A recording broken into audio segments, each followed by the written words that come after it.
So today we are talking about DDoS. I'm delighted to be joined by Craig Skelton from Imperva. Imperva are a market-leading application and database security firm. Craig, thank you very much for joining me. Yeah, thanks, Jonathan, for having me. So Craig, I guess the first place to start is, what is a DDoS?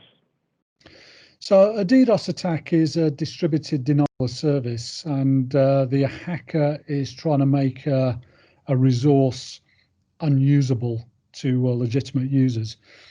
So that resource could be, a network. It could be an individual IP address. It could be a website or applications on a website, or it could be something fundamental like a DNS service. And typically, the attackers will utilize, a range of bots, so automated traffic, to try and disable that resource. So they'll send traffic or different types of traffic to the resource that they want to disable, just making it unusable for legitimate users. Okay, fantastic. And what are some of the main sort of implications of a DDoS attack? Main indications would be that you would find that applications or networks would start to run very slowly or would not be available. The aim of a DDoS attacker is to make a system unusable, and obviously you would find that out where legitimate users just cannot access the services that you're looking to provide them. Okay, and what are some of the best practices for protecting against a DDoS attack? Is there some proactive things that you can put in place to prevent those? Yeah, absolutely. I mean, there are a wide variety of DDoS mitigation solutions.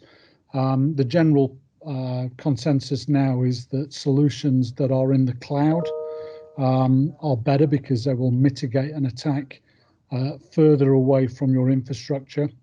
But you could have an on-premise solution, which, in fact, by its very nature, would sometimes, mean you're under attack because the pipe would be full before it was mitigated. But our solution is based in the cloud, so that we would mitigate as close to the attacker as possible and as far away from your infrastructure as possible. And just finally, are there any industries that are more vulnerable to DDoS attacks in your experience?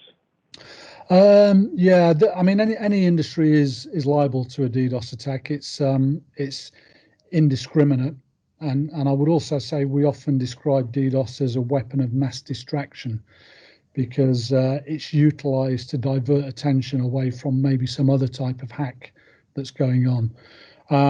But you tend to find the usual industries are things like financial services, e-commerce, online gambling, gaming, healthcare, and also government and political institutions, because they're sometimes done more for political purposes than for financial gain. Great, thank you very much. And I guess what's left to say is, if you need more information on DDoS attacks, I think Imperva's website is a great place to go for resources. Yeah, www.imperva.com. Perfect. All right, thank you, Craig. Thank you for joining me today. Thanks, Jonathan. Thank you for watching today's video. Be sure to keep following us on Twitter, LinkedIn, and YouTube for the daily video updates.